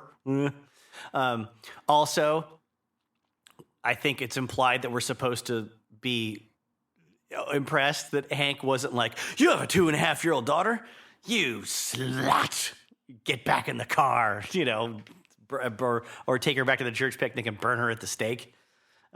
He was like, oh, I bet she's also very bangable. I know. I'm a cynical, awful person for making that leap, but that's just where the brain goes sometimes. All right. It all just wants you to accept it, with no criticism, with no qualification whatsoever. And I guess for the time that was very, very acceptable. And maybe that's my failing for not watching enough musicals. Now, what of Lon? What of Hank's dad? Well, he says that his aneurysm eventually did burst. He said he was sitting under a tree, and it was as if a .22 gun went off in his head. Fluid ran from his nose, ears, eyes, and mouth. Instead of being pronounced cured, though, he was diagnosed with dementia praecox, Praecox, and kept within the hospital system against his will. He told Hank's first biographer, Roger Williams, that he was detained on account of Lily, who tried to get a commitment order against him. Other people have said that for a while he was happy to be in the hospital, and then in January 1937, he was moved to the VA hospital in Biloxi, Mississippi, stayed there until August of 1938. And during those later years of the Depression, it was kind of, attractive to be served 3 meals a day and be walking distance from the beach nearby. Not exactly the kind of place you want to spring yourself out of anytime soon. But it is around this time that I guess Lily reported to the rest of the family that Lon was dead. He had died in the hospital, and that made things pretty difficult for him later. So with his dad out of his life, and then this new sort of father figure in Rufus Payne, it kind of follows that the effect of both of them, on Hank would be that he's seeking approval from male father figures and then learns how to use that desire to ingratiate himself to strangers, via T-Tot's teaching of him being a sort of a confidence man wrapped up in a singer-songwriter at the same time, kind of how to hustle a bit, how to get people to confide in you, even though you just met them, how to sort of suss them out, but also how to be seen as vulnerable enough for someone else to want to be, around you and tell you a thing or two, or maybe hang around and try to get something from you while you're the one kind of working them a little bit when it comes to a grift or just entertainment. That can be varying degrees of shiftiness and shadiness there, depending on what you're trying to accomplish. But he's, that's what helps him become the guy who can instantly endear himself to an audience and make them love him and make them trust him, while having that need inside of himself to genuinely want to be loved by people he's just met and trusted by people that he's just met, and ingratiate himself because he needs that approval, probably. All right, here's one of the greater sins of cinema. No respect to the YouTube channel Cinema Sins, but there's a scene in a hotel room after the church picnic where there's a brawl because two guys that aren't dressed particularly like Southerners, so maybe they're supposed to be from up north or something, they said "yeehaw" while Hank is singing "I Saw the Light," and it doesn't seem that disrespectful to me as an audience member, but he stops playing. And the thing you don't do is stop playing a song for a crowd. Like, even if there's a fist fight, you keep the music going. But Hank takes offense and apologizes tell your mother's Hank Williams says he's sorry, and he bashes this guy over the head with his guitar. The T-tot guitar that he inherits from his mentor at the very beginning of the film. It's such a fabricated bit of nonsense that I hope, I'm going to go read about Hank Williams now and see what the origin of that story was. I'm pretty sure it wouldn't have gone down the way that this movie portrayed it. But that's not even the sin. The sin is that when they're in the hotel room recovering afterwards, after the brawl and the pie fight, because apparently there's just pies left over after a pie eating contest. They're having this, this intense discussion about how great Hank Williams is and how if he changes his ways and stops the way he's thinking, he's gonna be big and successful someday because he's got a lot going for him, And he's like, he stands up frustrated and he's like, going from town to town, all these rehearsals, all this arranging, all these changing these songs at the last, but he's frustrated with all the intensity of the work. And the sin is, it's telling us, not showing us. The movie hasn't shown us anything musically except for a verse and a half of him playing "I Saw the Light" by himself. We don't have any indication of how successful this group is.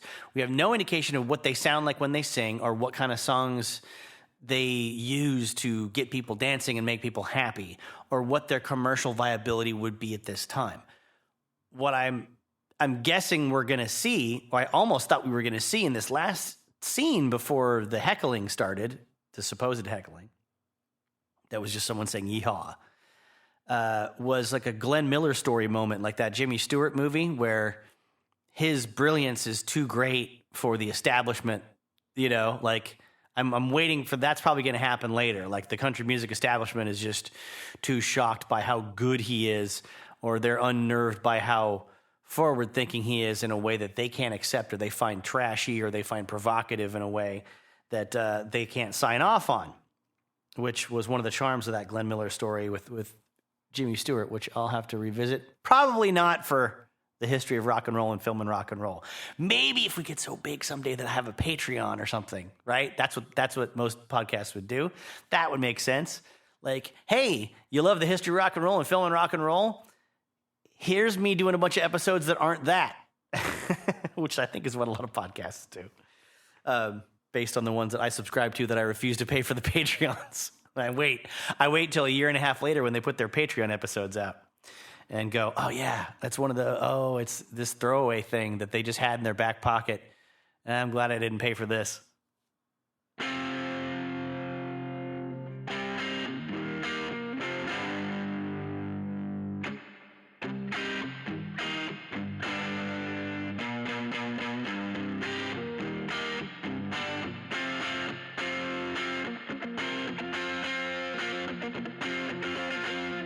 Sorry about that little trail off.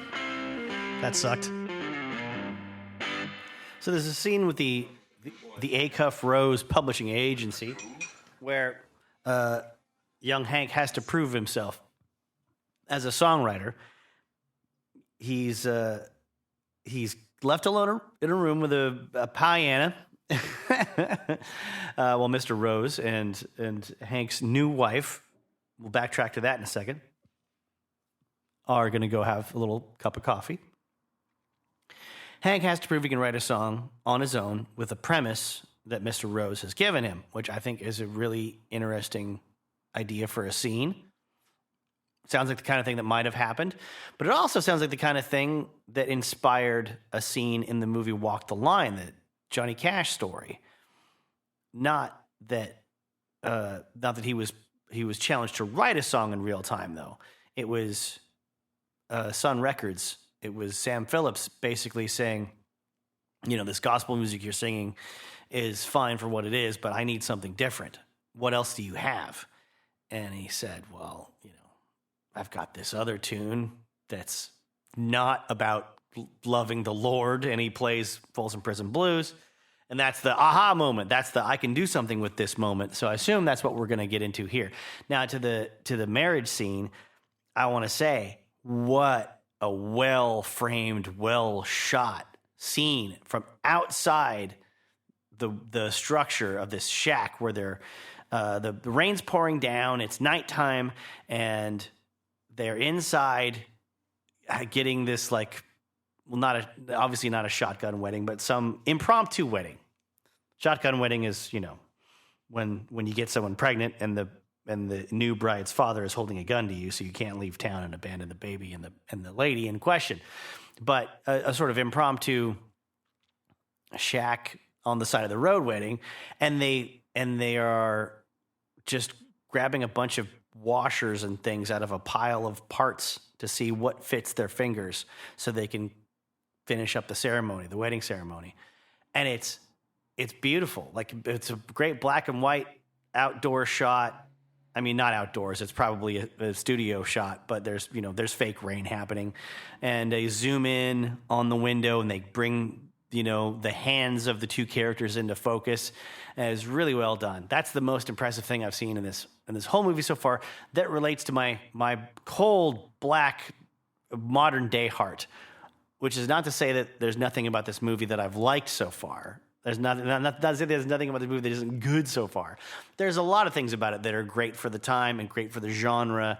It's just very also akin to the John Carpenter Elvis movie I recently did a few episodes about, where it's all about rehabilitating someone's reputation after they died. And let's focus on this love story. Let's focus on the happy times and the inspiration, and his wife as the person that sees the great potential in him. Because we don't want to focus on what happened afterwards.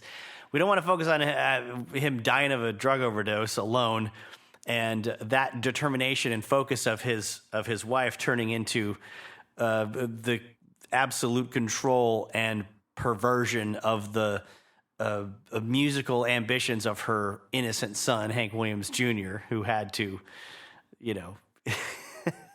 replicate his father in face and in name and in sound and in his portrayal of him, and not be his own person for a long time. Now, there's a certain issue I've been trying to resolve ever since I watched these 3 films in one weekend, like a fool, like a sad, depressed, broken-hearted fool. And that is the story of Hank smashing his Gibson Sunburst guitar on someone's head. It's portrayed differently in I Saw the Light and in Your Cheatin' Heart. And I couldn't just online and through the main couple of biographies I was searching through find a definitive telling of this story. But I believe I found what's just as likely to be as close as anything to the truth in a book called Sing a Sad Song, The Life of Hank Williams by Roger M. Williams. It was published in 1981. And I think I'll just maybe read straight out of this book because I don't know how much more I'll lean on this one as a source. Not for any particular reason, just that, there's so many Hank Williams biographies that came out in like the 70s, 80s, 90s and onward. Not to mention biographies of various members of his family or autobiographies generally, telling their stories, whether it's his mother or children he had that didn't know they were his children, et cetera, et cetera. Now, the era in Hank's career where this goes down is the Thigpen's log cabin era. Thigpen, Thigpen, has a roadhouse, and it's there that Hank Williams and the Driftin' Cowboys, his backup band, end up really honing their craft and their songs and their performance style, and kind of crystallize what it is to be a honky-tonk band that knows how to keep people dancing all night long and deal with crazy drunk psychos that want to start fights or gut you like a fish because maybe your girlfriend is sweet on somebody in the band like Hank Williams.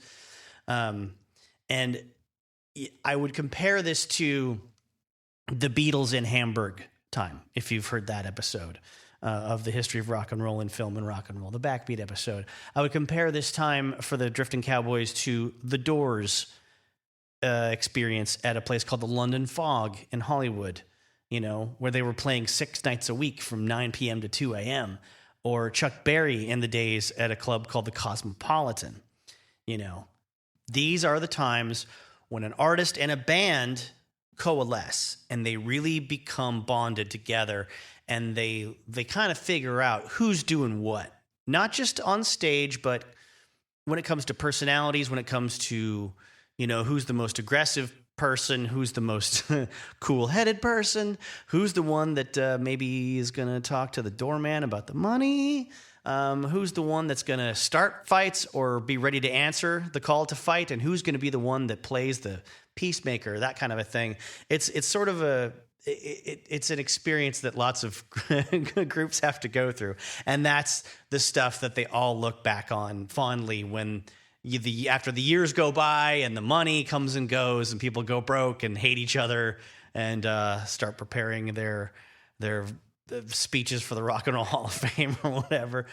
This is a magical time for bands, and Hank Williams' band, the Driftin' Cowboys, no exception there. So I will read straight from the text of Sing a Sad Song, The Life of Hank Williams, just to give a little bit of a taste of the writing of this author. So if you like it, you can go check out the book. Probably not literally. It's old enough that I'm sure most public libraries have purged it from the shelves a long time ago because there's so many other books coming out every year. They can't keep them. But I bet there's plenty of used copies of it around on like halfpricebooks.com, Amazon, other abebooks.com is another good resource that I've found.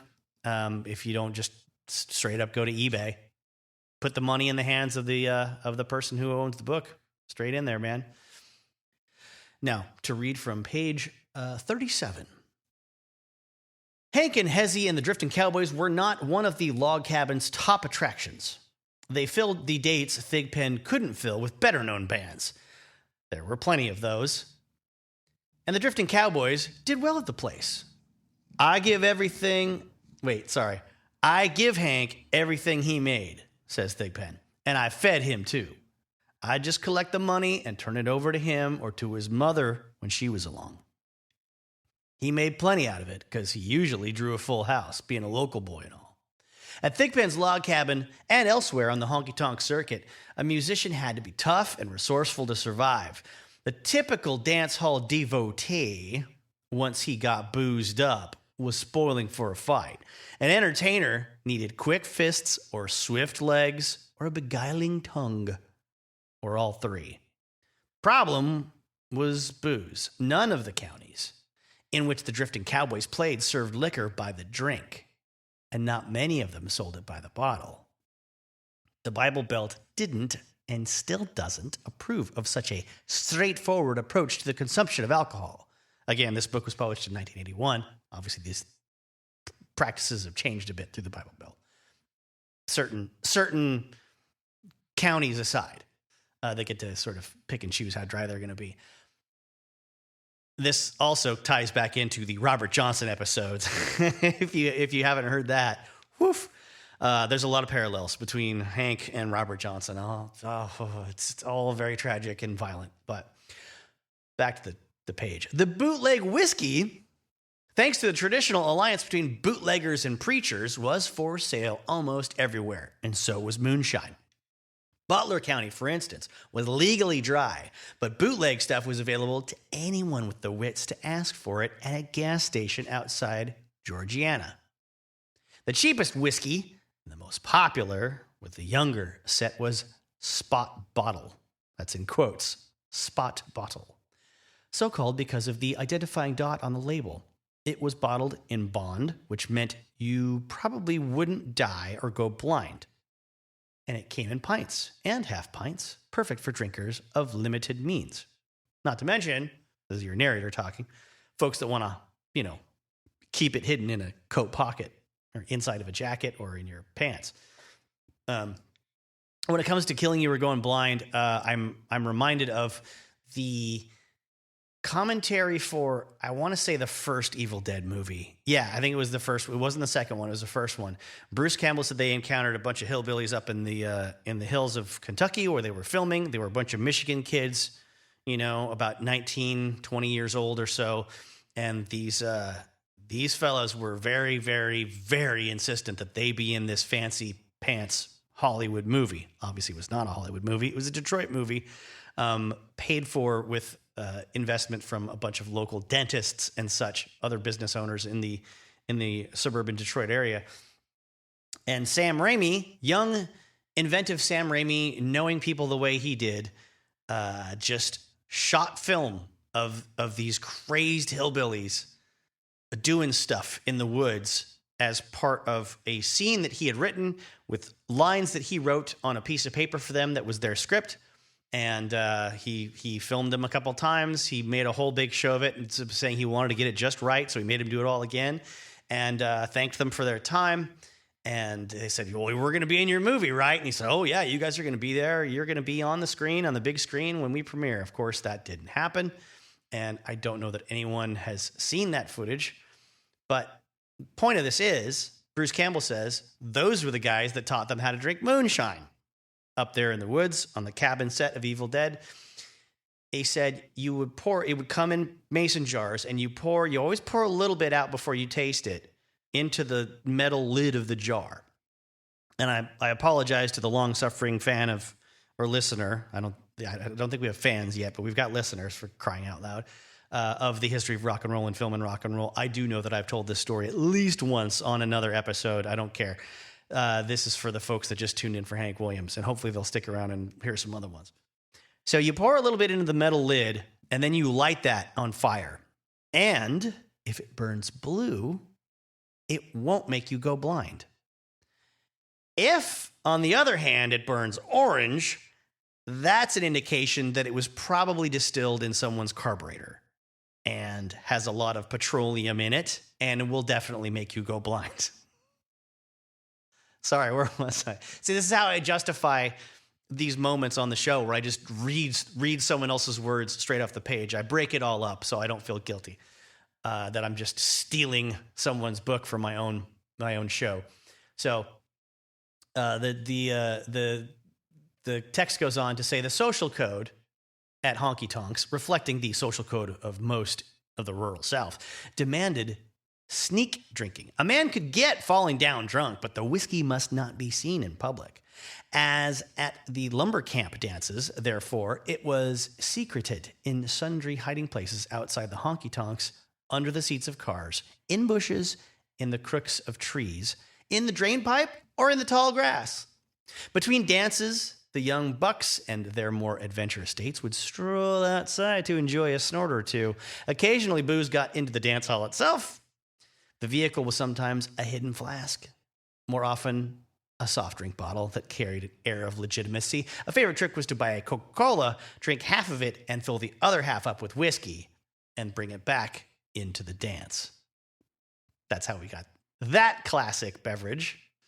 I'm assuming a long-standing American tradition. Favorite beverage of one of the kings of rock and roll, Lemmy Kilmister of Motorhead, until he died. But damn, he lived long enough.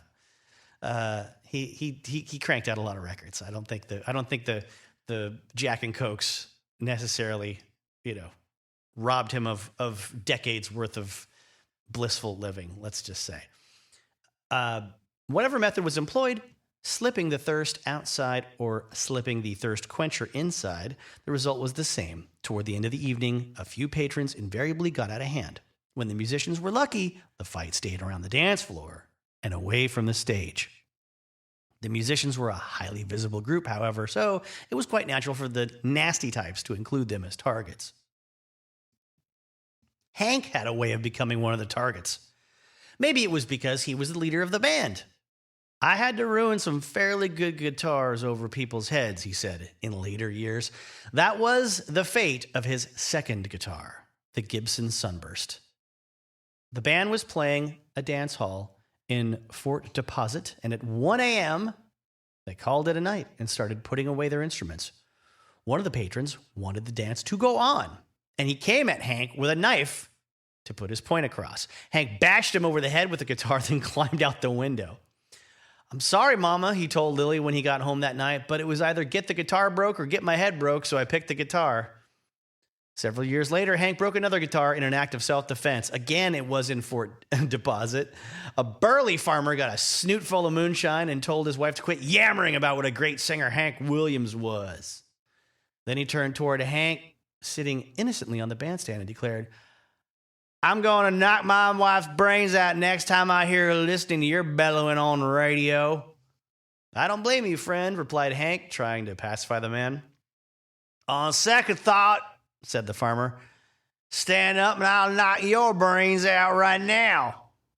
I don't know that's what the gentleman sounded like. I'm just having fun. Obviously, I'm not doing a Hank Williams impression when I do his voice because that would be gross and weird. But, this random Yahoo, I'll do whatever I want with his voice. Hank stood up, the better to swing his guitar. And then the author just leaves it at that. He says, darn it, he said later, I ruined a perfectly good $25 instrument on that fella's head. Another note, he gave up using his hands for self-defense after he broke them a couple of times. A broken hand cuts a musician off from work for weeks. Guitars were costly, too. However, Hank solved the problem neatly on one occasion by wielding the heavy steel bar used to fret the steel guitar. The trouble was, with the intervention of a sympathizer, almost got him into deep trouble. So the steel bar that you hold in it's about the width of the palm of your hand. But it's like, how guys will take a roll of quarters or a roll of nickels and just bash someone's face in?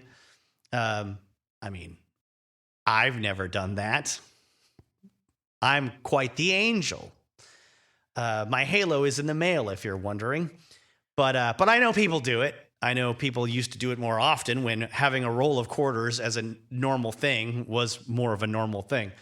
But what I'm saying is that gives some sort of, I'm sure, extra inertia to your fist and an extra sort of, it's like having a steel bar in your hand it is having a steel bar in your hand to wrap your fingers around and keep them sort of straightened out, and then having an extra weight in there. Give me a purse full of horseshoes any day myself. But Hank was beating some guy on the temple with the bar, says drifting cowboy Sammy Pruitt, when another local guy coming to Hank's assistance almost cut the first guy in two. He had to hold his guts in. They took Hank into court the next day, but the judge let him off. Hell, it wasn't his fault.